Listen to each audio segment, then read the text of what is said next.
Bonjour, je suis Jean-Baptiste Diebold et voici mon Innovation Story. Moi, je suis ou j'ai été journaliste depuis 15 ans. J'ai commencé au magazine Challenge. J'ai été reporter pendant 10 ans à couvrir beaucoup, notamment l'actualité des nouvelles technos qui m'ont amené en Chine, aux États-Unis, en Afrique. Et c'est là que vraiment j'ai découvert le monde à la fois de l'innovation, le monde de l'entrepreneuriat. Alors, plutôt que de faire finalement comme la plupart des journalistes qui deviennent entrepreneurs et de créer un média, moi, en fait, j'avais envie d'apporter quelque chose aux professionnels de ce secteur. Et ce que j'ai constaté, c'est que il y avait tout simplement un problème pour montrer son travail, en fait, pour finalement espérer être repéré par le meilleur de son travail.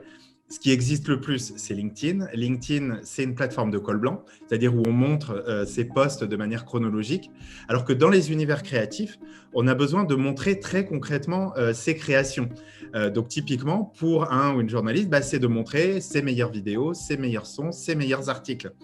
Et donc, moi, cette problématique, je l'ai construite et je l'ai aussi un petit peu approfondie avec mon premier associé qui est designer et qui m'a montré ce qui existait dans son monde. Donc voilà, donc tous les deux, on s'est lancé à l'automne 2017 et la plateforme de portfolio Jinkyo a vu le jour à l'été 2018.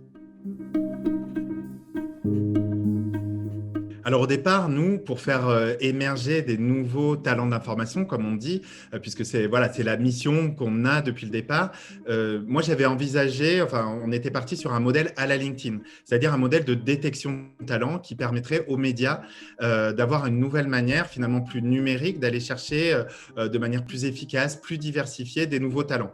Bon, on s'est rendu compte au bout de quelques mois que c'était peut-être un peu trop tôt, que voilà, qu'il manquait quelque chose. Et donc, on a décidé, ça a coïncidé avec le confinement de mars 2020, on a décidé de pivoter.